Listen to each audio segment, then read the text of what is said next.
कि ओसिया के बुन की कहावेली बेटी,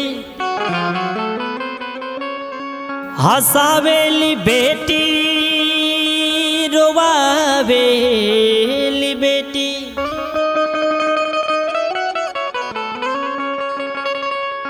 अगर ये गो घर के सवारे ला बेटा,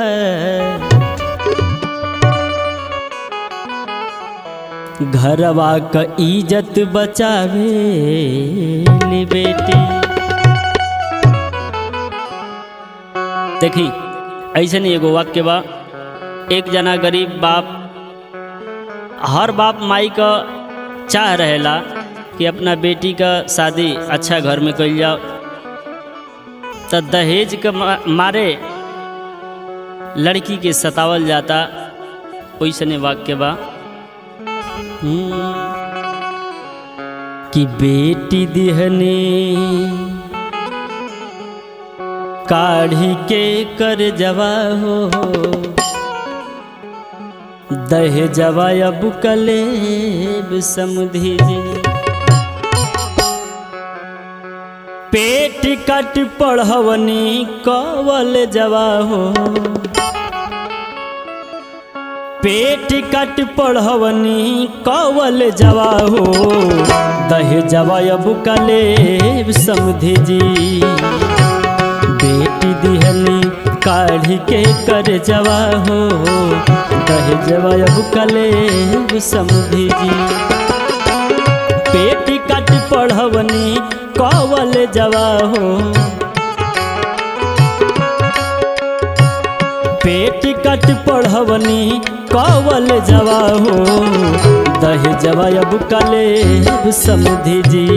हाय बेटी दिहनी काढ़ी के कर जवा हो, दहेजवा अब कलेब समुधी जी।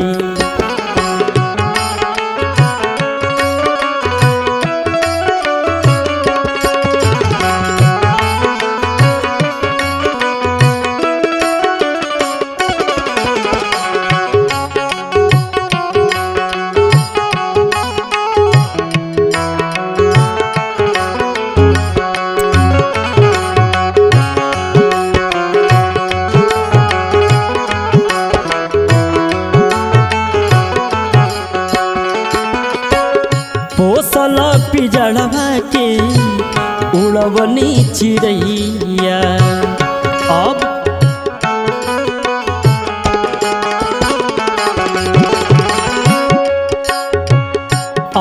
जनी मांगी कुछौ परता निपैया।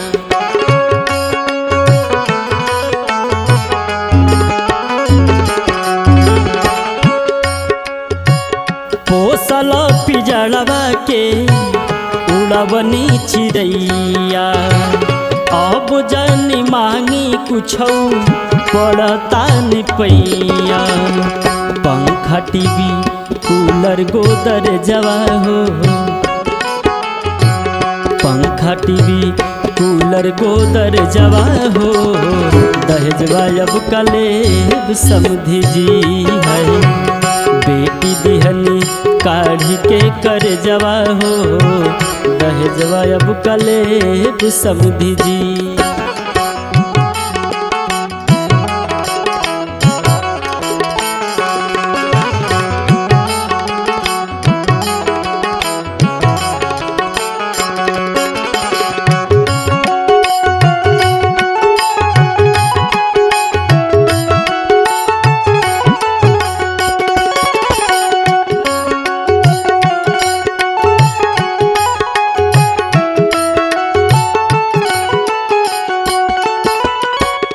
जखमी जितेंद्र जनी भागी बनी पाप के,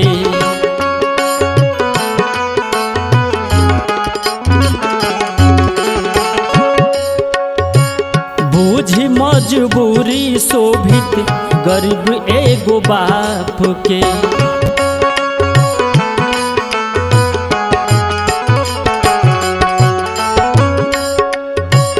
जखमी जितेंद्र जनी भागी बनी पाप के, बूझी मजबूरी शोभित गरीब एगो बाप के रोआ पड़ी करी पर रहे जवा हो दहेजवा अब कले समझी जी है बेटी दिहनी काढ़ी के कर जवा हो दहेजवा अब कले समझी जी बेटी कट पढ़वनी कवल जवा हो